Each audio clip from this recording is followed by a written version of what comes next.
Hello and welcome everyone, my name is Captain Frost and today we're gonna be looking at our very budget, very SSF friendly League starter build, Vortex Creeping Frost Cold Snap Elementalist that was proven to be very good for League starting across like 2 or 3 or maybe even more League starts for now.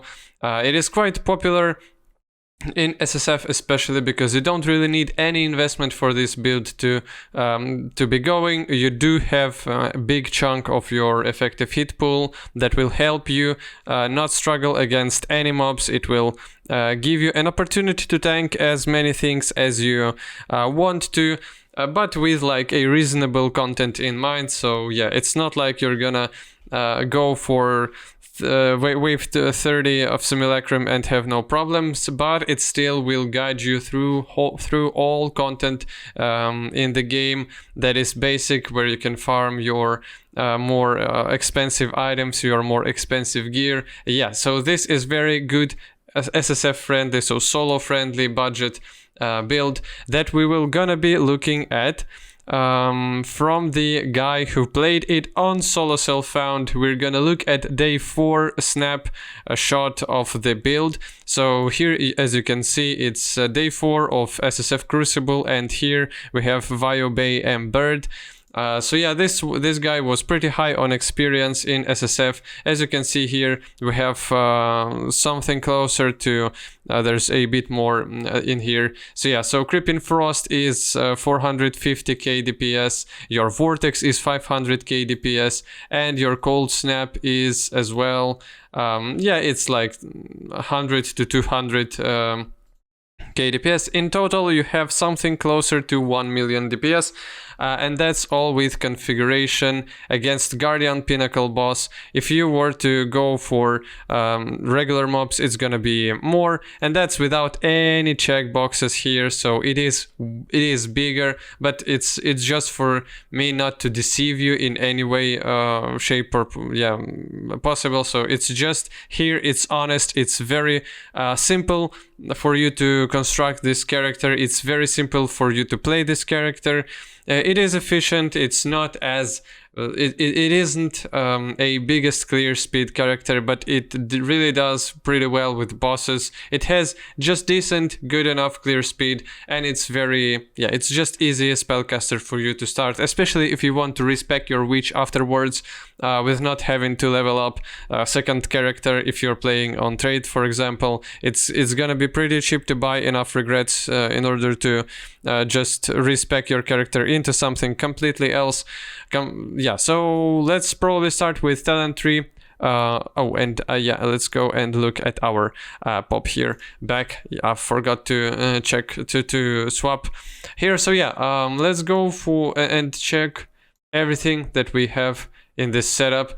First of all, is gonna be talents. We're not really having even any jewels in here, because on Solo Self-Found, as you can see, he's not even taking these jewel slots, because you don't really want to you don't really have too good of a jewels when you're going in solo league, and it's probably more efficient for you to just grab regular talent nodes. So yeah, it's even without any jewels socketed, so which is even bigger indication that build works in any budget that you can imagine. So with talents, we're just gonna go for as much maximum life as we possibly can get. We're taking some spell damage as well, because it scales our dot damages. We're taking elemental and spell damage nodes. We're taking some armor nodes. Again, more life, some energy shield, which is not essential. It's just going to be an increase to our pseudo mana because we're using Eldritch Battery. So yeah, then we're taking as much as possible mana reservation efficiency of skills. That's just a baseline stuff that you're probably doing with almost all build nowadays, because you want to squeeze in all those determinations, all those malevolences or other DPS auras that you have. Yeah, you just want to be comfortable with all the reservation and all auras that you can possibly squeeze into your character.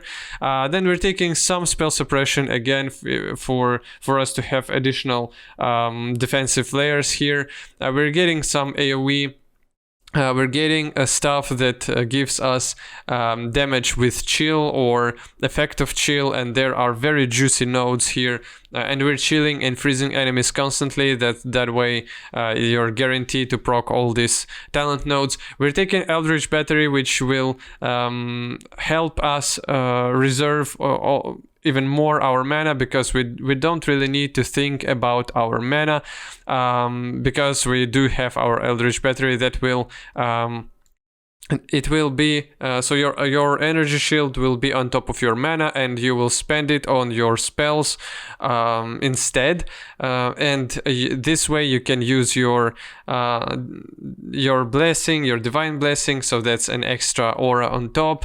So yeah, like, it's just a convenient way for you to forget about the mana existing. Energy shield recovery rate will be constant always, so you will have very big recovery rate. You will have this extra chunk of mana that can be reserved, and you can reserve everything that you want in terms of your regular mana.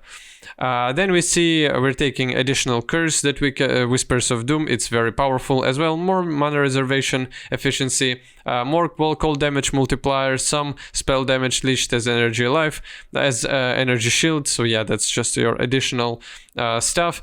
Then again, more maximum life, more cold damage, some additional elemental damage, life, again a bit of chance to suppress, more life, more damage over time, and skill effect duration, reservation, efficiency, life, some spell suppression, and Mage Bane, which converts our dexterity bonus into spell suppression chance, and it helps you just cap that stat pretty efficiently.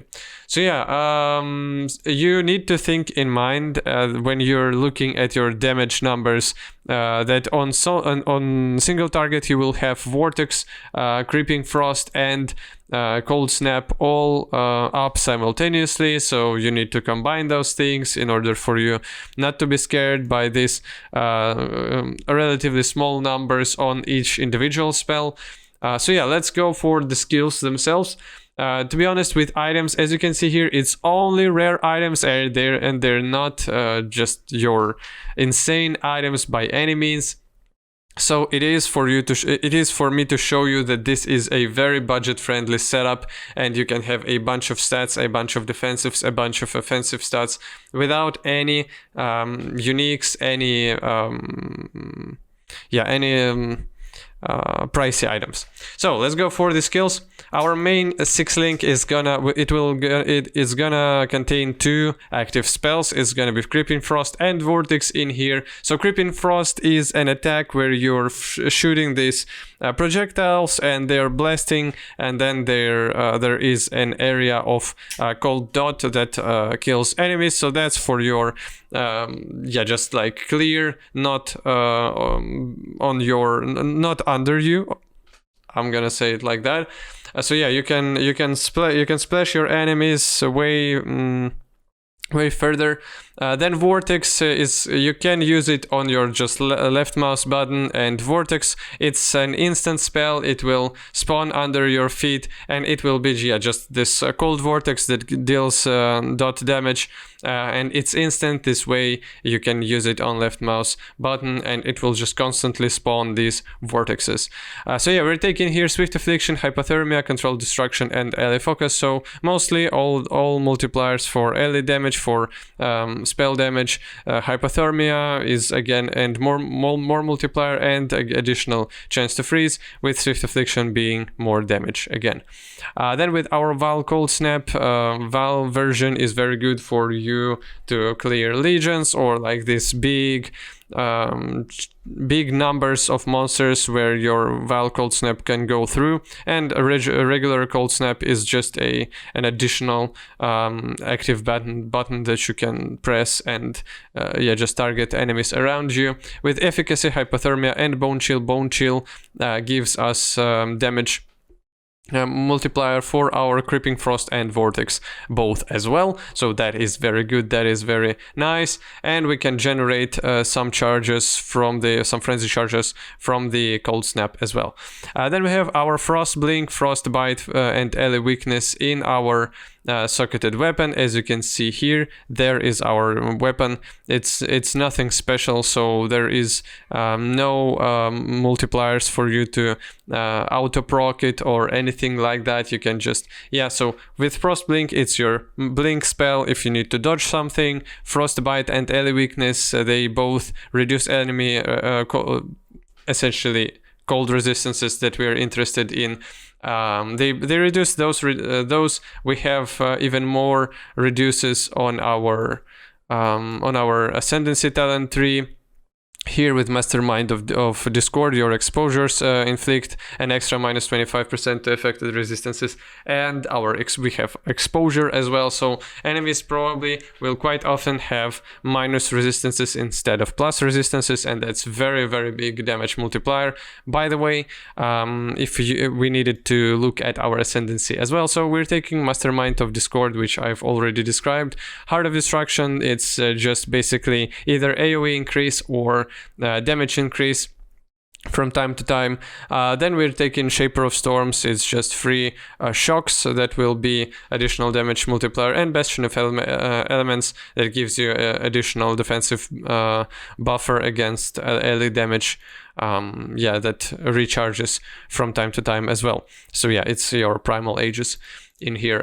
Then with our other setups, we do have here Divine Blessing for Hatred and Grace. But one moment, let's go to our POB.